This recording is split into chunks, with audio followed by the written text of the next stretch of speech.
Hi, everyone. Welcome. Spring has just happened. It started, what's today, the 23rd? Yes. So 3 days ago here in Baltimore.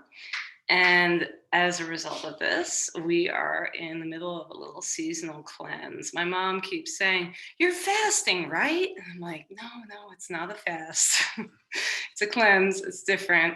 We're just eating a simple diet. But there are plenty of yoga practices that you can do to support any kind of seasonal internal cleaning. And that is what we're going to go over today. So feel free to come down to a comfortable lying down position. You can either have your legs down on the mat in Shavasana, or you can have your feet about mat width distance and the knees knocking in together in easy rest posture. And we're just going to come to our bodies for a second here. Resting and enjoying our sense of presence in our bodies.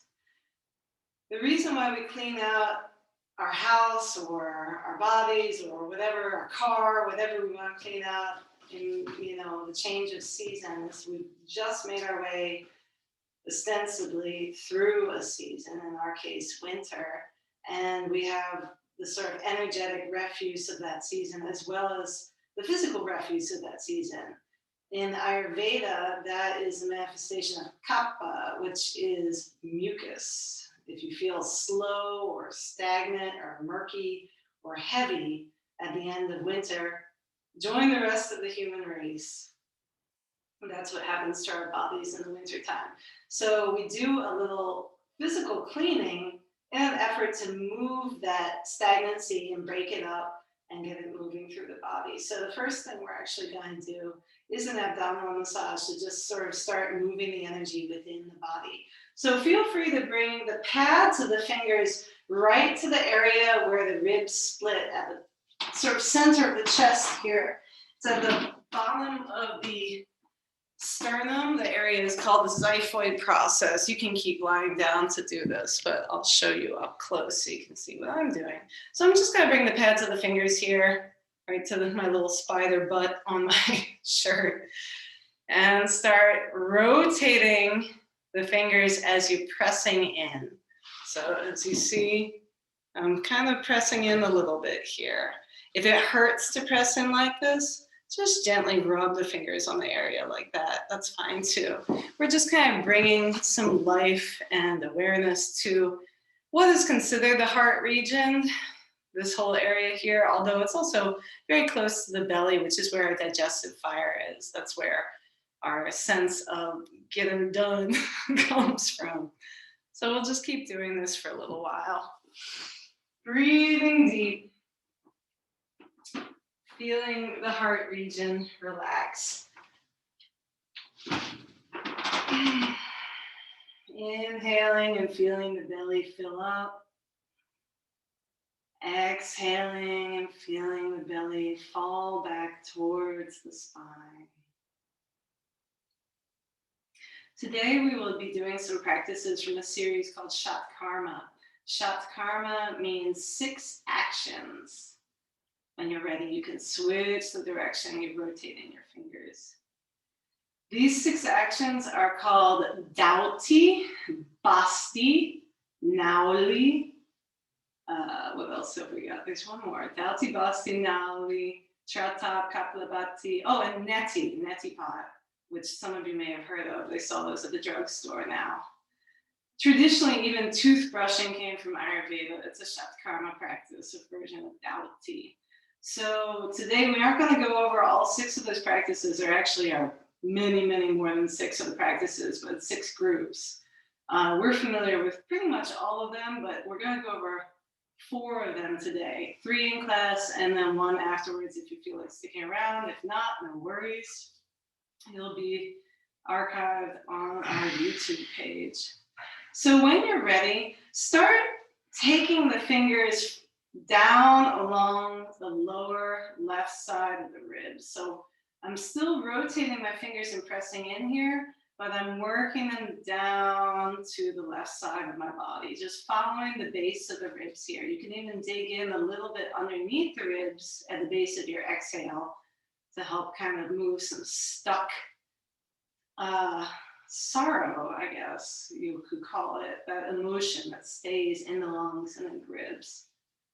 And then when your fingers get all the way to the side of your body, to the left side of your body, you can take your left hand into this kind of C shape, like a lobster claw almost, and just start massaging along the left side of the body like this. As you can see, it might be a little bit tight.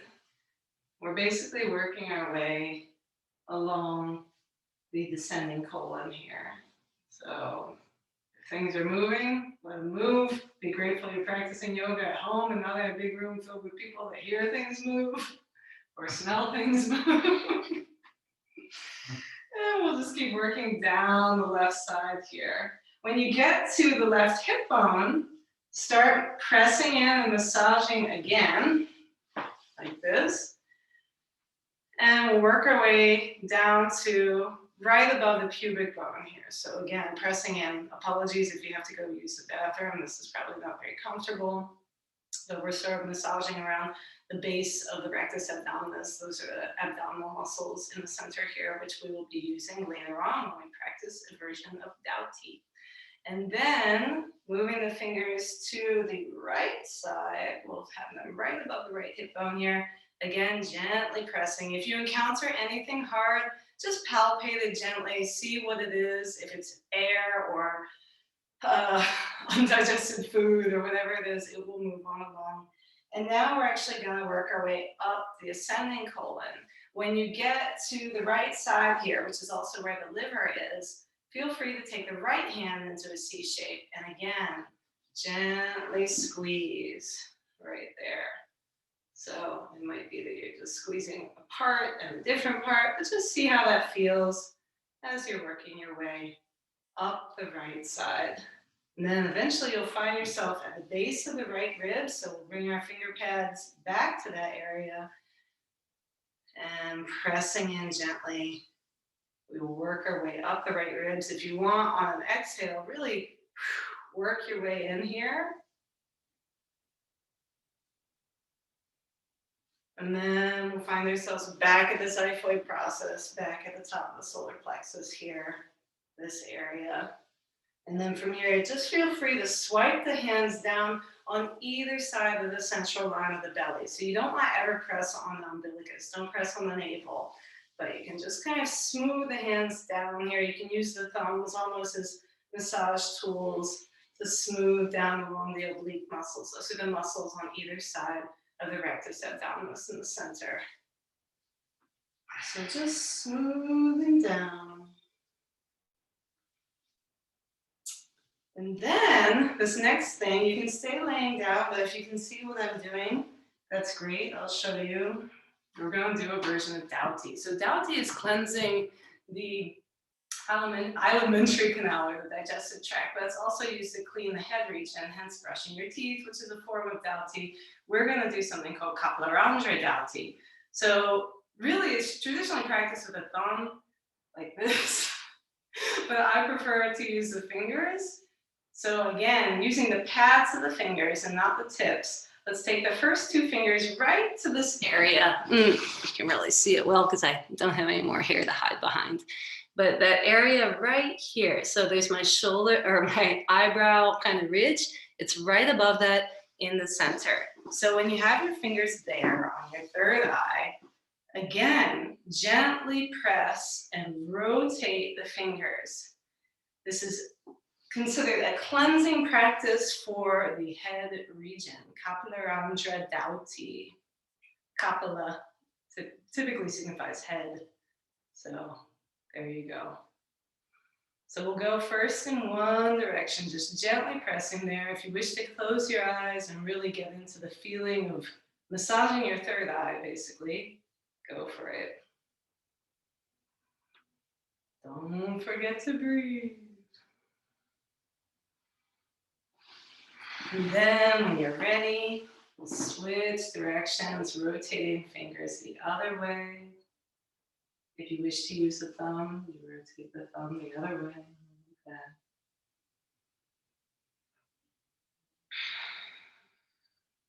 And then if you're like me and you wear glasses, feel free to take them off.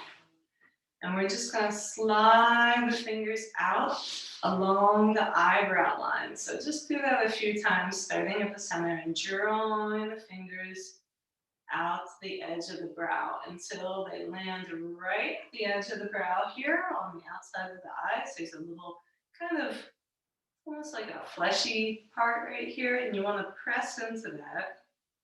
And again, rotate the fingers in little circles here. It's sort of like a temple massage, except that it's not at your actual temples.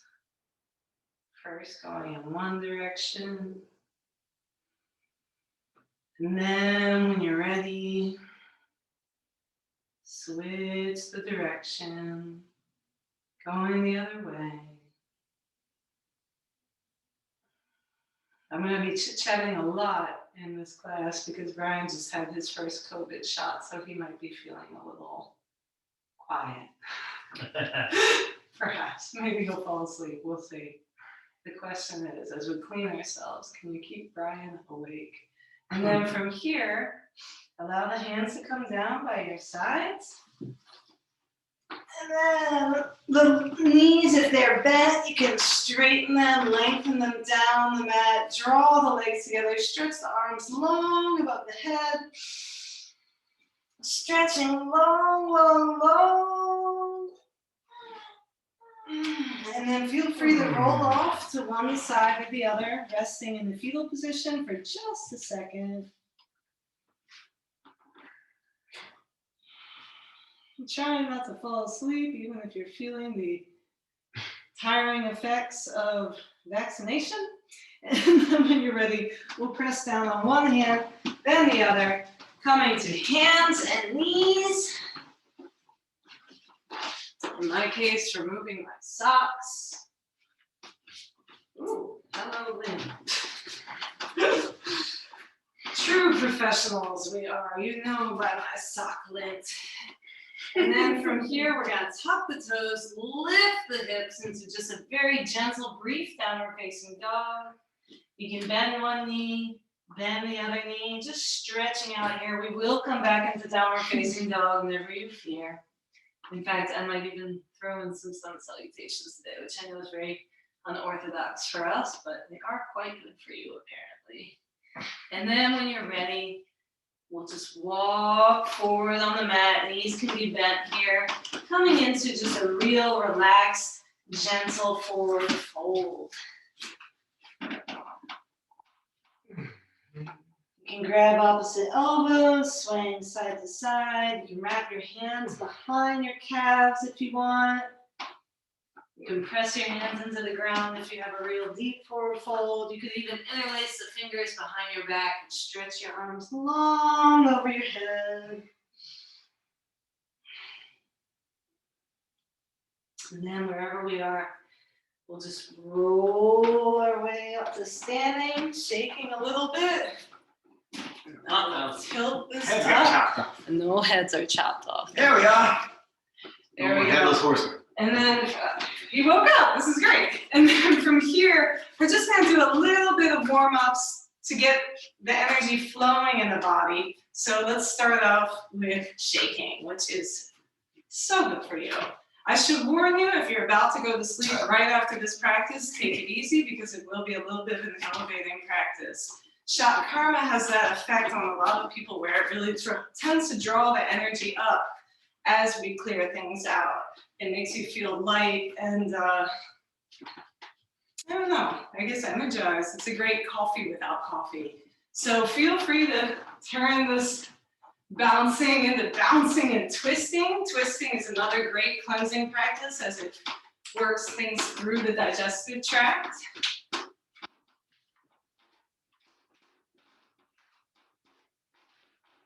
Bouncing, twisting, and floorboard squeaking.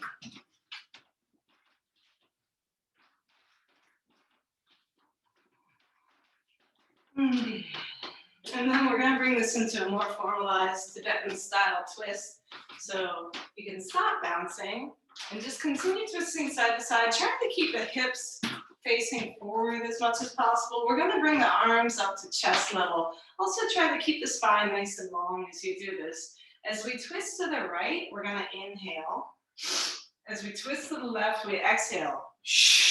So as you heard, we make a sound as we exhale. You can almost use that sound as an energetic cue to sort of fling old air out of you. So we're inhaling right, exhaling left.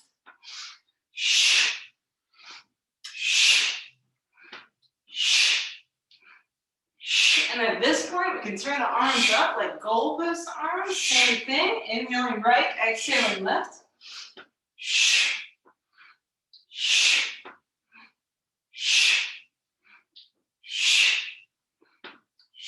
And then we'll take the arms down as if we are manually turning a hula hoop. Inhaling right, exhaling left. Hopefully not whacking any friends that you might be practicing with.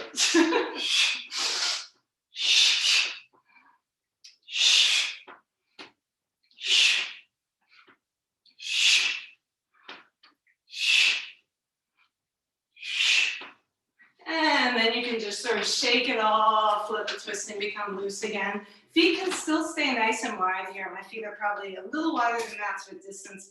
I'm gonna put my hands on my hips here and just slowly start to do some hip rolls. After we finish warming up, we're gonna do a practice called agnisara kriya, which is also known as vahnisara, antar, and dhauti. So it's a dhauti practice. It's a cleansing of the digestive tract. And sometimes it can tighten the psoas muscles, which connect the low back to the hip flexors. So that is why we really want to make sure the hip flexors are nice and loose here. These hip rolls really help out with that. So allow yourself to really explore space with these. If your hips come way forward and way back, that's totally fine. Even if it's just a little circle, that's okay. But see what kind of ecliptic you can make, or ellipse you can make. They both work. And then when you're ready, we'll switch directions, taking those hip rolls the other way. Taking your time. It's not a hurry, thankfully. And then when you're ready, we'll keep the feet a little bit closer together, not quite hips width distance, but a little closer than that width. I'll step back so you can see me. And we're going to do figure eights. So we bring one hip forward and then back, and then the other hip comes back. So they just go forward and back like this. If you wish to turn this into a bit of an arm warm-up as well, you can backstroke. As one hip comes back, one elbow comes back. It's like the elbows are kind of following the hips movement. And we rotate from the shoulders here.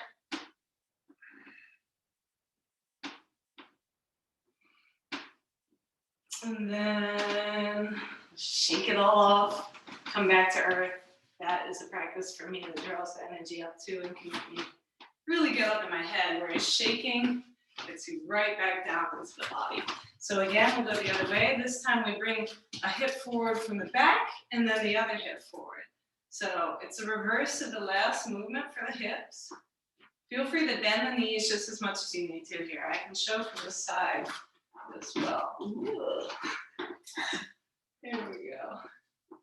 It's harder from the sides. Not really. And then if you want to get your arms involved, we're swimming forward here. So allow the spine to really kind of snake side to side here. The purpose of this movement is just to kind of lubricate the joints and create a sense of flow within the body, clearing the channels of the body. Traditionally in yoga, there are channels all over the body, channels of energy. Sometimes they correspond to the human lymph system in Western medicine. They're called nadis. And the purpose of Shatkarma, or the cleansing exercises, is to purify these nadis before you engage in asana, or physical posture practice, as well as pranayama and many other forms of yoga. It's a preliminary practice not often taught in the West, but today it's being taught by us. So when you're ready, we'll shake it all off again. Let's just do some real simple leg swings. I'm not even going to stand on a block for this. I'm just going to put my hand against the wall, take one hand to my hip, and just swing a leg back and forth, loosening up through the hip flexor. If you want to let the arm swing in the opposite direction of the leg, feel free. If you have really great balance and you want to do this away from the wall, that's an option too. Not so easy though. You got to kind of lean over a little bit so you don't kick the floor. Exactly. And then, same thing, you can be against the wall or you can be in the middle of the floor. We're just going to lift the leg out to the side and bring it back. What did you say this was called? The adductors? So, Come back. I don't know if this is adductors or not, but it's a nice sort of stretch for the side of the leg. We'll just do that a little bit. And again, of course, you hold the wall as you do this. That's fine. And then we'll do the other leg. So, swinging the leg back and forth, allowing the arm to join in if it wishes, making sure that the arm goes in the opposite direction of the leg. And if you wish to do this away from the wall, that's an option too. Challenges are valid. How grounded am I? Really? I ask myself that every day. And then when you're ready, hands can come to the hips, and we'll lift that leg to the side again. Just a little bit. Again, this can be practiced with the help of a wall. Take your time, particularly if you got a vaccination today. And then we're going to come to the center of the floor, big toes touch, knees bend, hands on the knees, little knee rotation. That's really actually an ankle and a hip rotation here from the side. And you can go like this if you want. And it becomes a dance from the 20s. Yes, why not? 100-year-old dance. How great. Oh yes, the 20s now. Right? And then when you're ready, we'll switch directions, going the other way. Switch arms. Prep yourself for when we're all let out of our cages and we go absolutely crazy in the 20s. The roaring 20s all over again. All right, and then we'll shake it all off again. And at this point, I think, some arm stuff, or are you good? How do your arms feel? Good, it's good to move the arms. All right. Especially if you just got a shot. We'll do just a little bit of arm stuff. Arms come out in a T. Feet are about a little wider than hips width distance, a little narrower than that width distance. We're going to inhale and take our arms to one side. Exhale, come back to standing. Inhaling, exhaling. Inhaling, exhaling. So this is also a side stretch, as you may have noticed.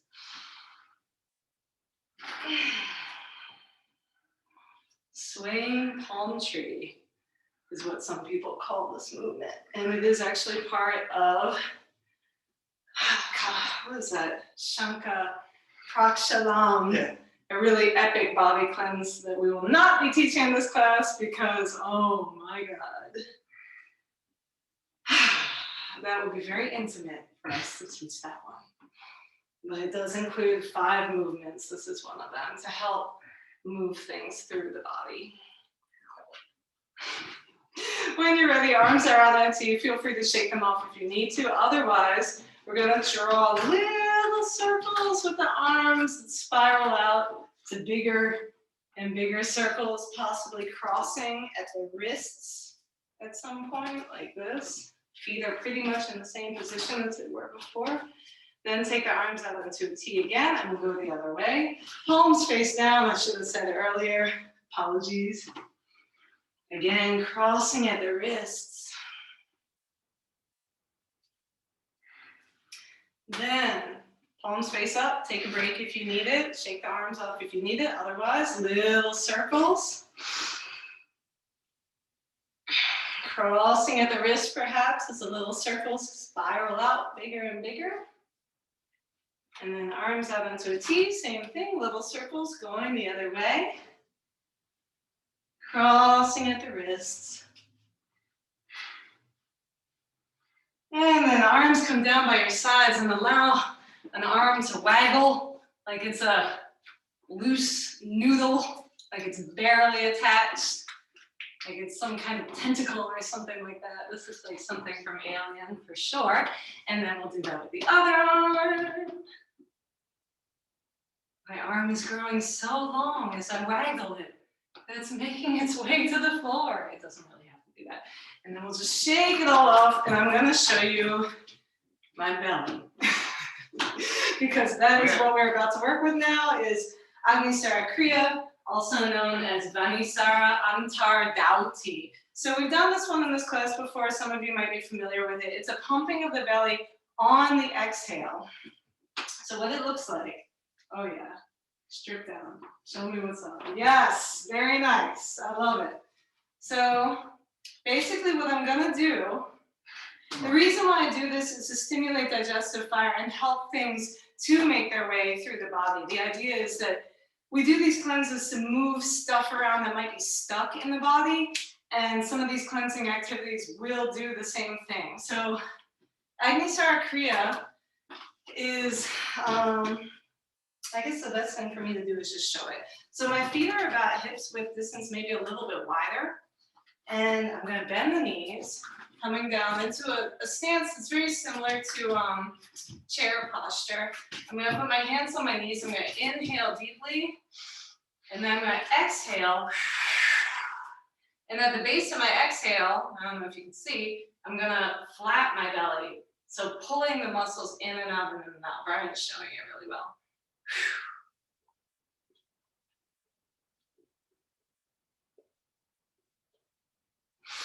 And then when I'm ready, I'm inhaling. I'm gonna stand up. Don't let yourself get lightheaded. Just do a little bit. Start slow. Very important. When you do that, there's no air in your belly. You're at the end of the exhale. So otherwise, it will get quite. So that's the challenge of this, because we're used to holding an inhale, but we aren't always used to holding an exhale. So that in itself might be the challenge for you. We'll give it a try again. This time, let's start standing, inhaling deeply. Exhale, bring the hands to the knees and begin.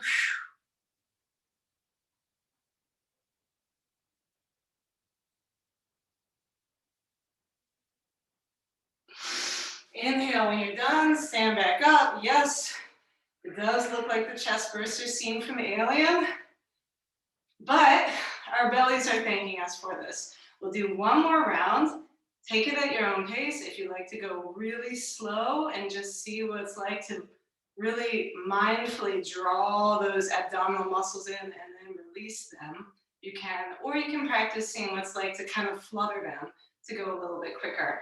Up to you. So when you're ready, inhaling deeply, exhaling, coming down.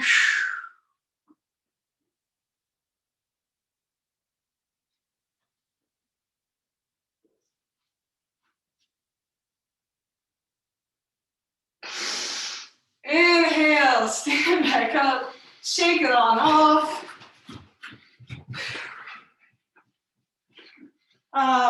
Yes, and now we bring it all to the ground. Oh, I did threaten a sun salutation, so let's do one sun salutation at least to sort of flex the spine a bit after that, and then we'll take it down. So coming to the front of your mat, there you go, now you can see me. We'll come to the front of the mat. Feet can either be hips width distance or toes can touch.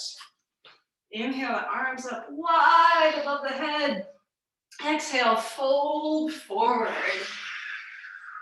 Inhale, coming halfway up for sun salutation A from the Ashtanga primary series.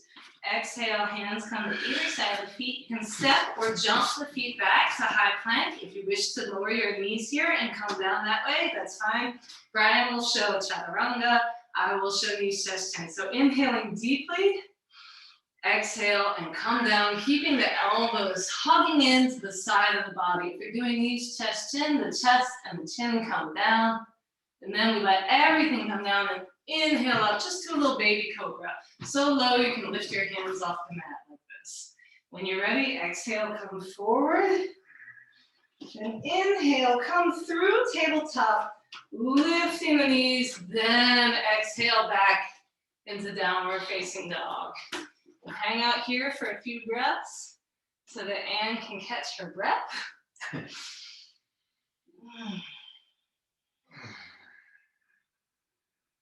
Maybe pedaling one heel down, maybe pedaling the other heel down, maybe coming up onto your tiptoes, bending the knees, lifting the hips, and then slowly lowering the heels. Make sure not to lean too far back into your armpits here.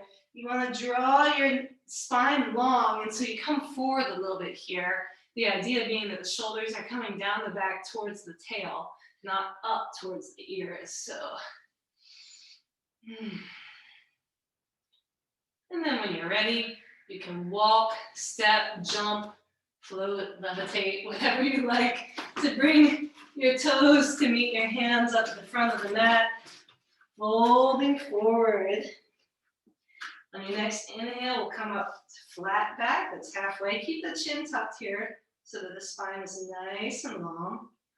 Exhale, fold forward again. And then inhale, arms come out wide. We'll swan dive up, arms meet above the head, slight back bend. Exhale, palms come down to the center of the heart, and then down by your sides to the mountain. That's one. We'll do one more, a little bit quicker. Inhaling the arms up above the head, slight back bend. Exhale, folding forward. Inhale, flat back, keep that chin tucked, spine long. Exhale, hands plant in front of the feet. Feet step or jump back to high plank. Inhale here. Exhale either through Chaturanga, which I will demonstrate, or knees just chin. If you are doing Chaturanga, again, keep the elbows right next to the body. We'll come all the way down. Inhale into a higher cobra. Make sure to keep the spine really long here. Heart is open. Exhale, coming down. Inhale to hands and knees. Exhale, lift the hips, come back to downward facing dog. Again, we'll be here for a few breaths. Maybe pedaling the heels, maybe bouncing on the heels a little bit, loosening through the backs of the legs. And then on your next exhale, come forward into a forward fold. Inhale, come up to a flat back, keeping that neck long, chin tucked. Exhale, forward fold again. And then inhale, arms come out wide, swan dive up. Slight back bend. Exhale, hands come down in front of the heart, and then down by your sides. Very nice. Great job, everyone. So now we shake it all off. And if you wish to do a squat, we're going to kind of have the feet about that split distance, toes pointing slightly out. If you have a blanket or a block that you'd like to squat on, feel free to put that right behind you. We're going to inhale, arms up wide above the head. Exhale, hold on my pants. Exhale, come on down into our squat for just a second. So we're going to hang out here for a second, breathing.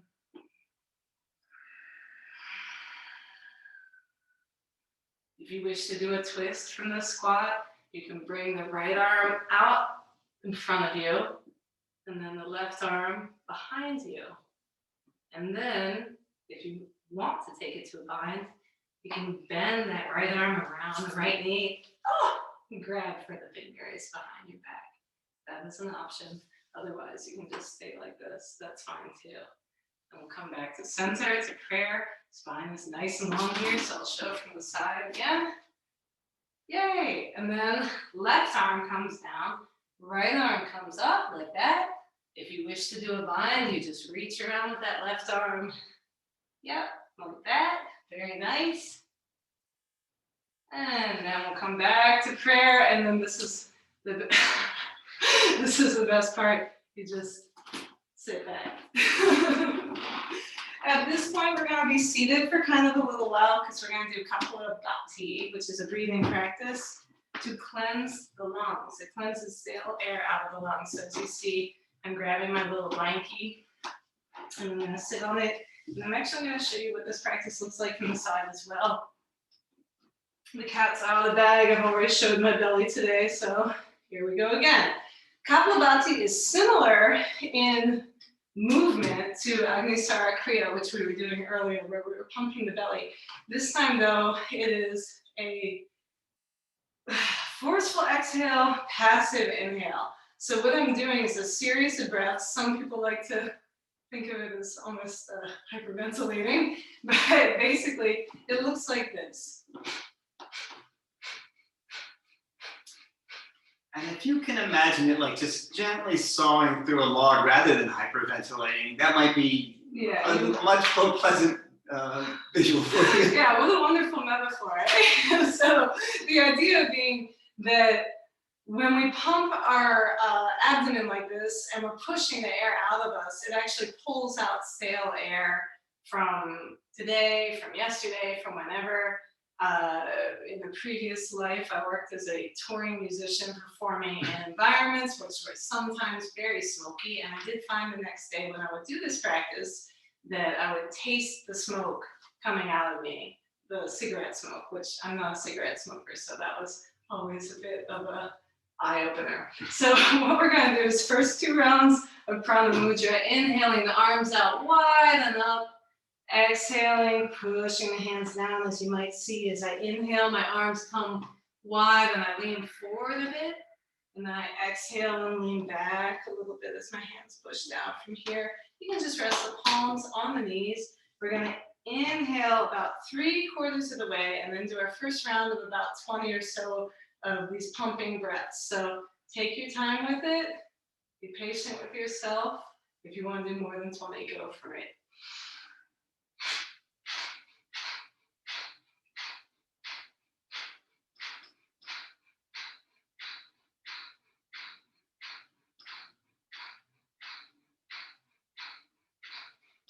At the end of the 20th, just push all the air out. And as you do that, if you can, hold the air out of the body and just lean forward. If you want to come all the way forward and rest your head on the ground, that's totally fine. And when you need to inhale, inhale by all means. Do not hold it too long. Don't pass out. Come back up. Exhale. And then we're going to inhale and hold our breath for just a little bit. So when you're ready, inhale deeply. At the top of the inhale, tuck your chin to hold the breath in.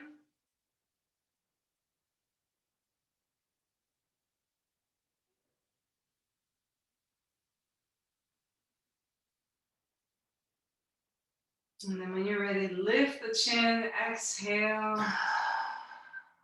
You may taste the quality to your breath as you do that exhale. So we'll do 2 more rounds like that. As I said before, take this at your own pace. If you get lightheaded, by all means, feel free to bring your hands to the ground. And if it's comfortable, rest your head on the ground, or you can look at your nose tip. So again, inhaling the arms out wide and up. Exhaling, pushing back. Sorry about that. Inhaling the arms out wide and up. Don't slap the fire. Exhale, pushing back down. Hopefully you won't get whacked in the face by any friends you might be practicing with. And we'll inhale 3/4 of the way for the second round. This time we're going to do about 40. Feel free to do as much as you like.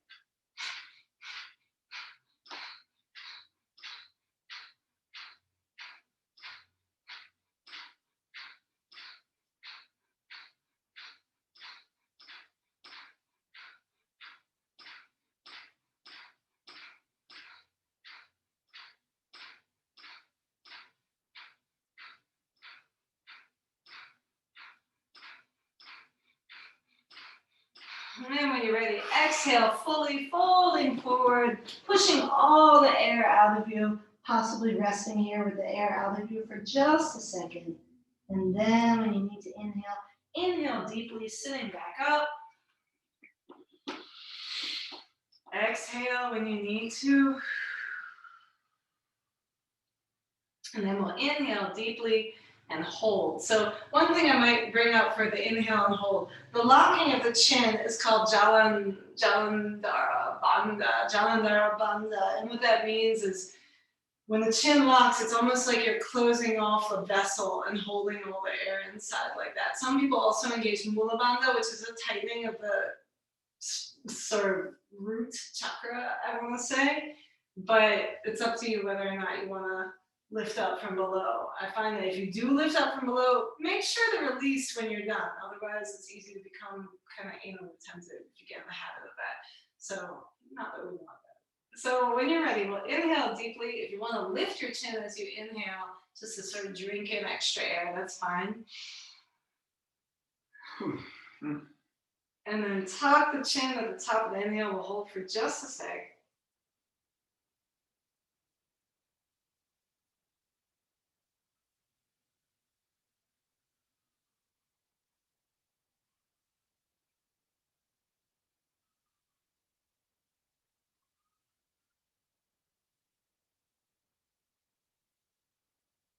And when you're ready, lift the chin, exhale.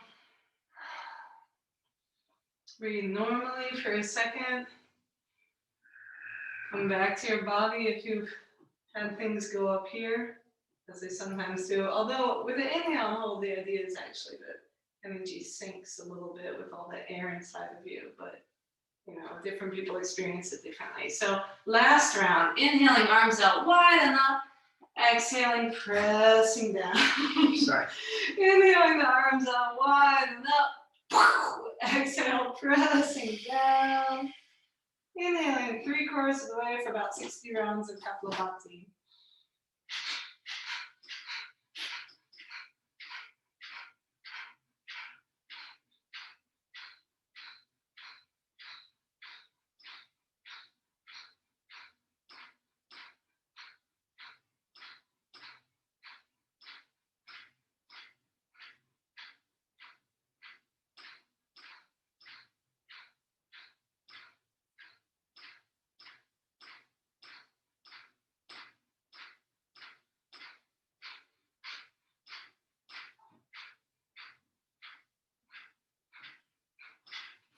And exhale, folding forward, holding the breath out of you for just a second.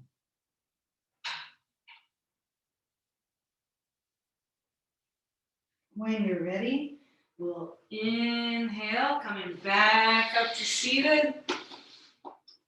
Exhaling.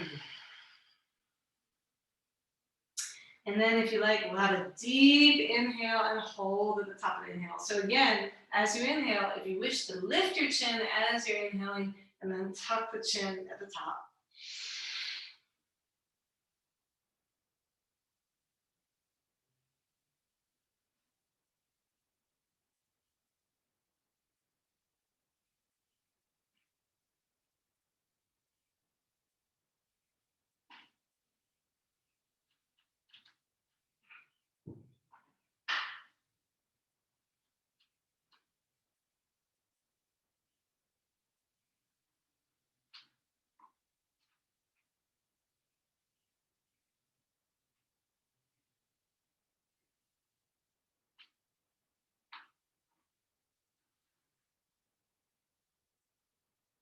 When you're ready, lift the chin. Exhale. Be present in your body for a second. Tuck the tail if you've gotten a little sway back from this practice. That happens to me from time to time.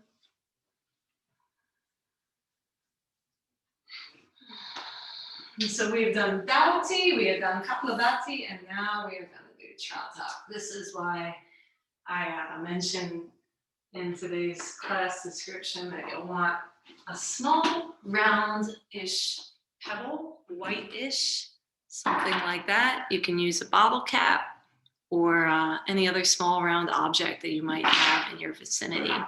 And we've done a few different versions of tratak in this class. Typically, we draw a little thing on the wall and look at that. If you prefer doing that, that's totally fine.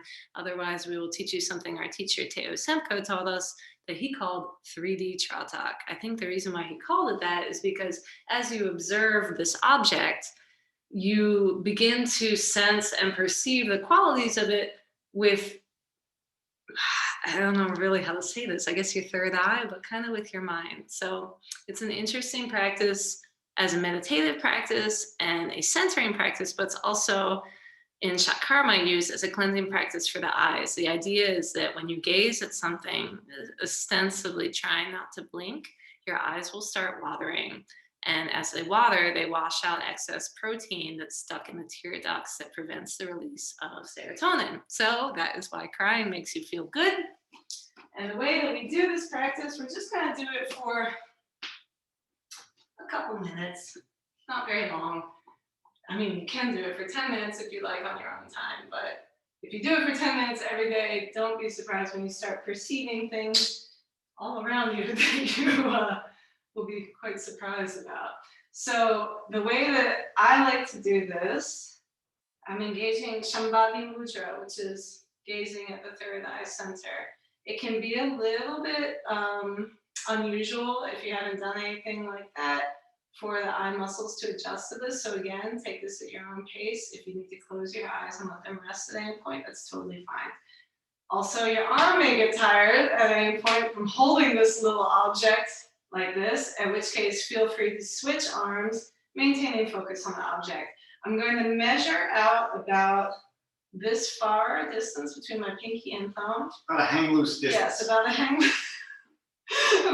loose distance between my pinky and thumb, and have the object sort of kind of pointing up so that to look at it properly, my chin is tucked here, but my eyes are pointing in and up.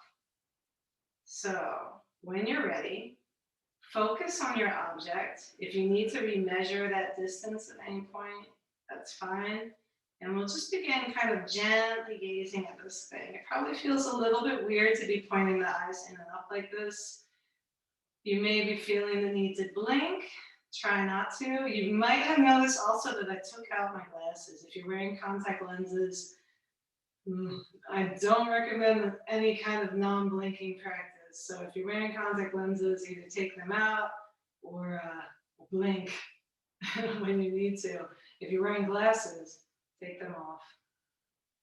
Even if the object is blurry, that's totally fine. I can kind of barely see it myself, but the secret is not necessarily seeing the clear lines of the object, but focusing the eyes at one place and putting a visual concentration at this place. From that comes a sense of mental concentration and stillness. If you're having trouble achieving that mental concentration and stillness, which I acknowledge is partially my fault because I keep chit-chatting, allow yourself to engage a rhythmic breathing practice. I like to inhale for 4 counts, hold for 2 counts, exhale for 4 counts, hold for 2 counts. So feel free to give that a try if you like.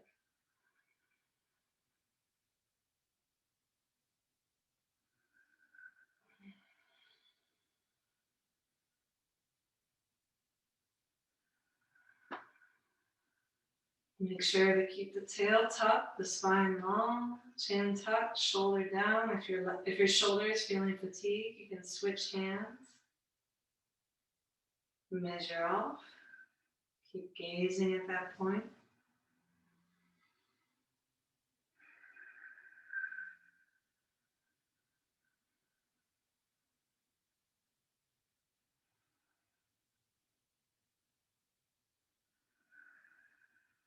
If your eyes start to water, that's totally fine. If you need to blink, it's okay.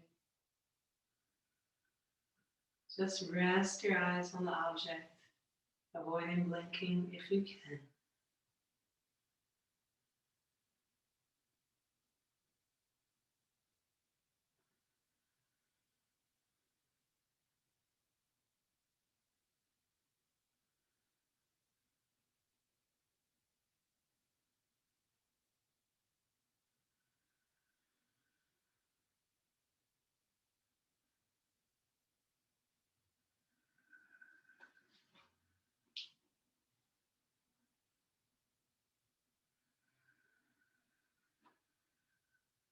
When you're ready, you can close your eyes, lower your hand, place the object on the ground, and we'll start rubbing the hands together quite vigorously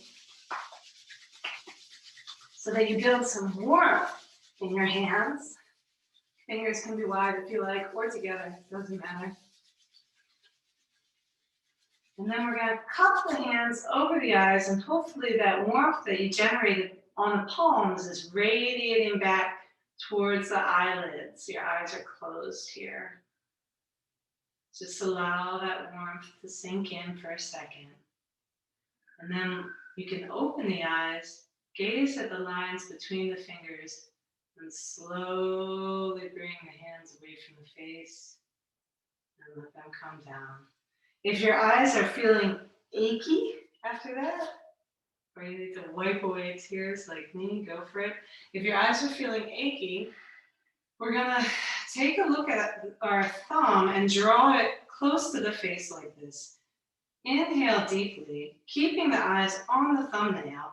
We'll exhale and take the arm long way from the face, and then following the thumb with the eyes, we're actually gonna look past the thumbnail as if we're looking out over a great vista, like you're looking out over the ocean or something. Then on your next inhale, draw the thumb in towards you, keeping your eyes on the thumbnail as it comes in. Exhale, take the thumb away, look out over that vast ocean. Inhale the thumb back in. Exhale the thumb out, look over that vast ocean. And then we'll bring the hands down. You have cleaned your eyes. You've cleaned your eyes, you've cleaned your lungs, you've cleaned your head, you've cleaned your belly. How awesome is that? So from here, we have about 7 minutes or so left of practice. It's up to you if you want to do a meditation or not to ground yourself. But before we do that, let's do a spinal twist just to massage the abdomen one more time. So we're going to come onto our backs. Knees are bent here. Let's push down on our feet just a little to lift the hips about an inch off the mat and just bump them over to the right side. If you're one of these people that really likes to cross the right leg over the left and then let the legs come to the left that way, that's fine. Otherwise, we'll draw the knees in towards the chest, take the arms into a T, so straight out from the shoulders, and then let the knees fall over to the left. You can put a blanket, or if you have the block under the knees, if that's comfortable, and we'll turn our head and look over our right shoulder here. You can take your left hand and take it to the outside of your right knee to give yourself a bit of torque in getting that right shoulder to the ground, because that's the main thing here. Even if your legs don't come to the ground, we really want to keep both shoulders on the ground here. Inhaling deeply. Exhaling completely.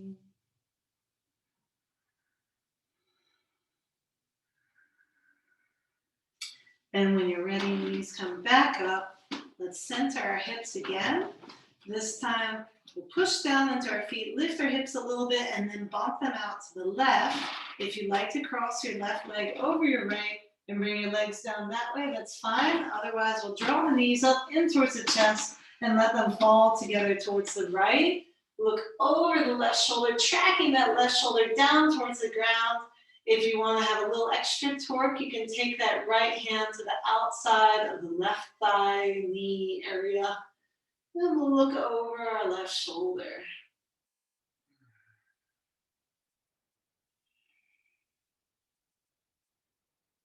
Feeling the belly rise and fall as you inhale and exhale, like the ebb and flow of the ocean.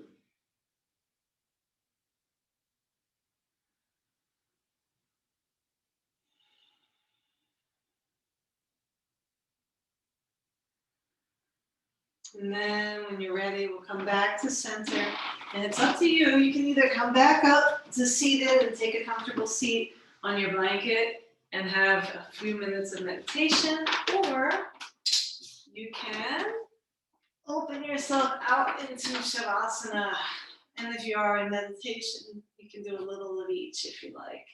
Whatever will be the most relaxing and grounding and centering for the body. Because one of the most important things about Shatkarma practices is to ground and stay warm, comfortable, and content within your body. It does so much for you. It is your temple.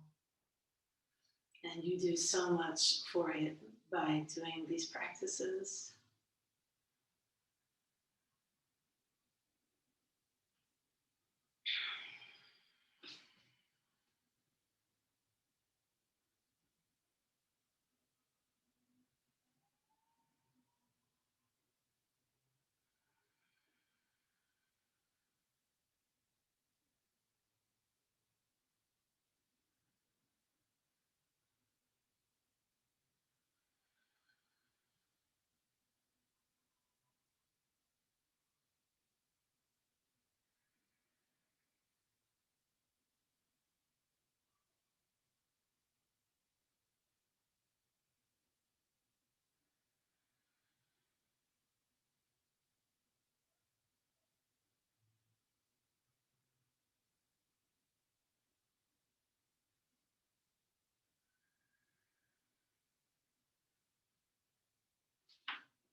And when you're ready, if you're ready, you bring some life back to the fingers and toes.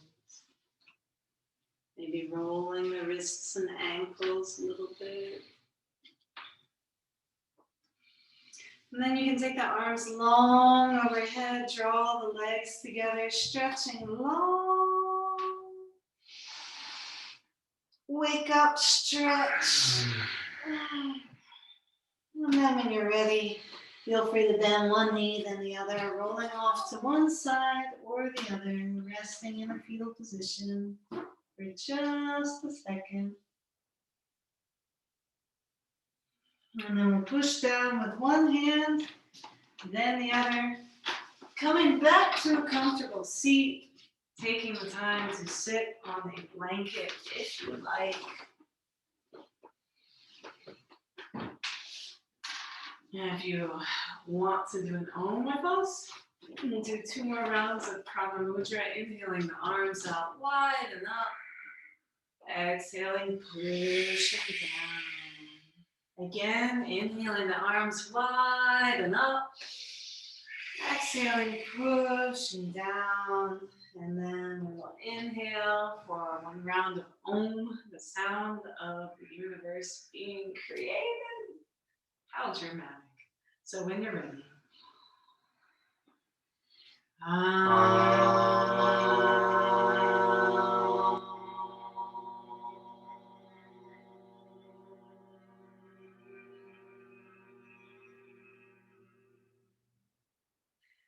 The light in these seas and honors the light in all of you. Thank you so much for practicing with us today. If you have any questions about any of the practices that we showed or any of the other Shatkarma practices, feel free to ask away. I'm going to stop the recording now and then restart it and demonstrate jala neti, that is cleansing the nostrils with salty water. So if you want to watch that, feel free to stick around. Otherwise, we'll see you next week.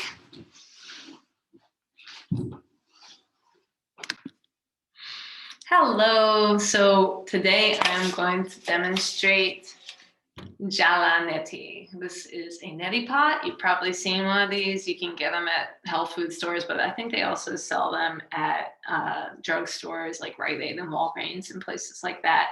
And the idea is this is used for nasal irrigation. That's the cleaning out of the nostrils. There are other forms of neti, like suture neti, where you pass a rubber cord through the nose. I'm not going to show that because I've never done it.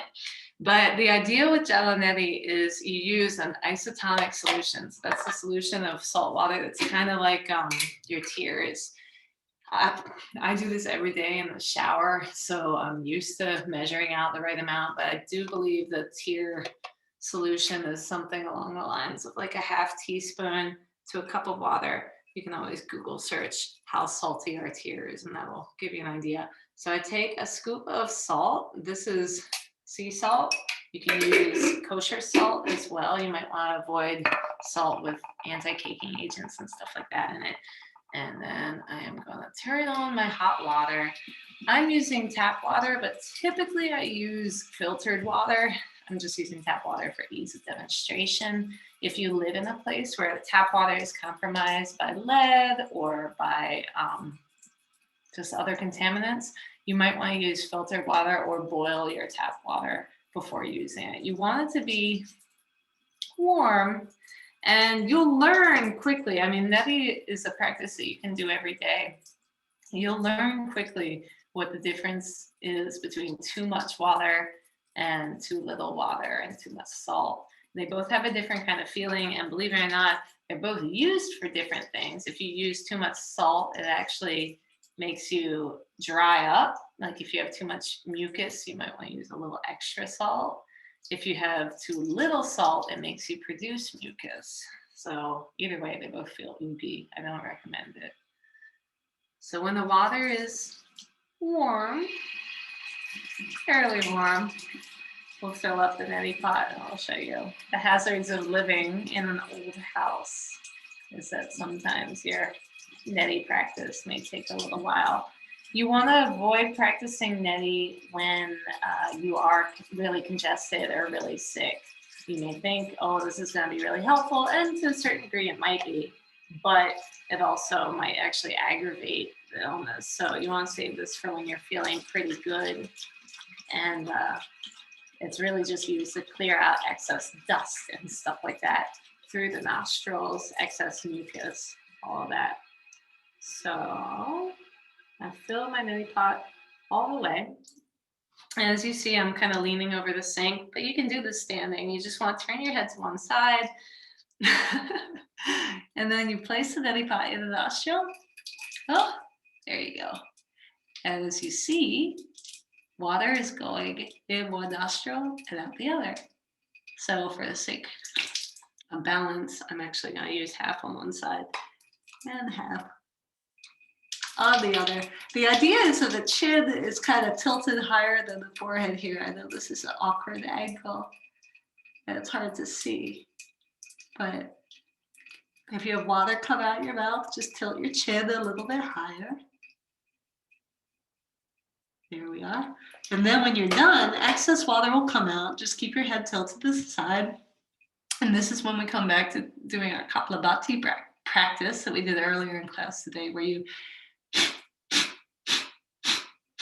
just forcefully push, gently forcefully, push excess water out of your nose through quick exhales like this.